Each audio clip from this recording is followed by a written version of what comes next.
Hi friends, welcome to JP's Crafts and Creations. இன்றைக்கி நம்ம இந்த வீடியோவில் நம்ம சுவர்களில் எப்படி ஆணி எதுவுமே யூஸ் பண்ணாமல் படங்களை மாற்றுறது அப்படிங்கிறத பற்றி தாங்க பார்க்க போகிறோம். அது எப்படின்னு தெரிஞ்சுக்க நம்ம வீடியோக்குள்ளே போகலாம். அதுக்கு முன்னாடி உங்களுக்கு இந்த வீடியோ பிடிச்சிருந்ததுன்னா மறக்காமல் லைக் பண்ணுங்கள், கமெண்ட் பண்ணுங்கள், சப்ஸ்கிரைப் பண்ணுங்கள்.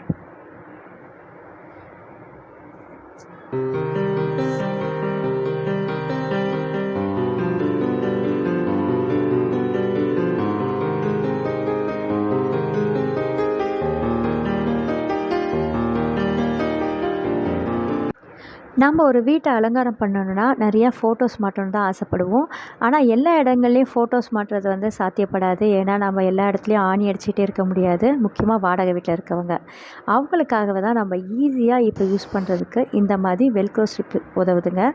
இந்த வெல்க்ரோ ஸ்ட்ரிப் வந்து என்ன அப்படின்னா, நம்ம பேக்ஸு இந்த ஷூஸ்லலாம் யூஸ் பண்ணுவோம் இல்லையா, அந்த ஹூப் அண்ட் லூப் அப்படின்னு சொல்லுவாங்க. 2 பகுதி இருக்கும். இதில் ஒரு பகுதி வந்து முள்ளாக இருக்கும், இன்னொரு பகுதி வந்து உள் மாதிரி இருக்கும். இது ரெண்டையும் நம்ம ஒட்டினோன்னா ரொம்ப ஸ்ட்ராங்காக இருக்கும். இதுக்கு பேக் சைட் பார்த்திங்கன்னா நம்ம செவுரில் வந்து பிடிச்சிக்கிறதுக்காக ரொம்ப ஸ்ட்ராங்கான க்ளூ வந்து அட்டாச் பண்ணியிருக்காங்க. இது ஸ்டிக்கர் மாதிரி இருக்குது. இது வந்து நான் அமேசானில் தாங்க வாங்கினேன். இதோட லிங்க்கை வந்து நான் வந்து டிஸ்கிரிப்ஷனில் தரேன், நீங்கள் பார்த்துக்கோங்க. இது வந்து ரொம்ப ஈஸிங்க, ரொம்ப யூஸ்ஃபுல்லுங்க. உங்களுக்கு திங்ஸ் எல்லாம் ஒட்டுறதுக்கு எவ்வளோ கனமான ஃபோட்டோஸாக இருந்தாலும் கூட நம்ம ஒட்டலாம். இது எப்படி ஒட்டுறது அப்படிங்கிறத நான் உங்களுக்கு காட்டுறேன். இப்போ பாருங்கள், இந்த மாதிரி நான் ஃபோட்டோஸ் எல்லாம் வந்து இப்போ என் புது வீட்டில் வந்து எடுத்துகிட்டு வந்து இப்போ ரீப்ளேஸ் பண்ணிகிட்ருக்கேன் நான். இது ஏற்கனவே என்னோடய பழைய வீட்டில் வந்து நான் வச்சுருந்தது தான். ஸோ அதனால் பேக் சைடில் இன்னும் நான் வந்து எல்லாம் ஒட்டியிருக்கேன். அப்படியே ரிமூவ் பண்ணுறது ரொம்ப ஈஸிங்க. செவத்துலேருந்து ஈஸியாக ரிமூவ் பண்ணிக்கலாம் பொறுமையாக எடுத்தோன்னா. இப்போ பாருங்கள், இந்த எம்ப்ராய்டரி ஃப்ரேம் வந்து நான் இப்படி வந்து ஸ்டிக் பண்ண போகிறேன் அப்படின்னு. இந்த மாதிரி நம்ம கொஞ்சம் நீட் சைஸாக வந்து வெல்க்ரோ வந்து கட் பண்ணிக்கலாம். கொஞ்சம் கனமான ஃப்ரேமாக இருந்துச்சுன்னா கொஞ்சம் நல்லா பெரிய சைஸாக வெட்டிக்கோங்க. 2 பக்கம் 4 பக்கம் உங்களுக்கு எப்படி தோணுதோ அந்த சைடெல்லாம் நீங்கள் வந்து இது பண்ணிக்கலாம். இந்த மாதிரி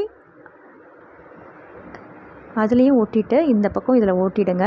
இதை இப்போ ஸ்டிக்கர்ஸை நீங்கள் பிரிச்சுட்டு அதே மாதிரி எடுத்து செவுத்தில் ஒட்ட வேண்டியதாங்க. நல்லா அமுக்கிட்டு இப்போ பாருங்கள், இதில் வந்து நான் 4 சைடு ஒட்டியிருக்கேன்.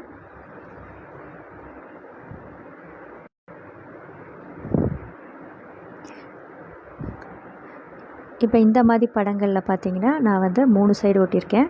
அது உங்கள் விருப்பம் தான். உங்களுக்கு வந்து இது வந்து ரொம்ப கனமாக இருக்குது, இது ரொம்ப தாங்காதுன்னு அப்படின்னு தோணுச்சுன்னா நீங்கள் வந்து 3 சைடு ஓட்டலாம்.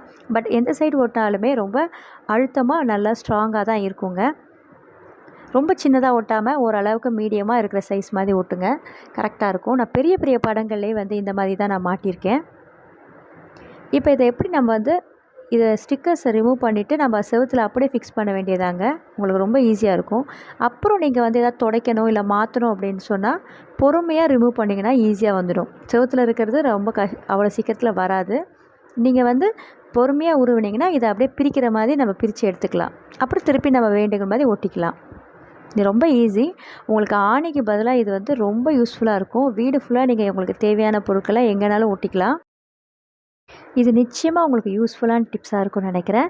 நீங்களும் இந்த மாதிரி உங்கள் வீட்டில் அலங்காரம் பண்ணி பாருங்கள் இதை வச்சு. தேங்க்ஸ் ஃபார் வாட்சிங். பிடிச்சிருந்தால் லைக் பண்ணுங்கள், கமெண்ட் பண்ணுங்கள், சப்ஸ்கிரைப் பண்ணுங்கள்.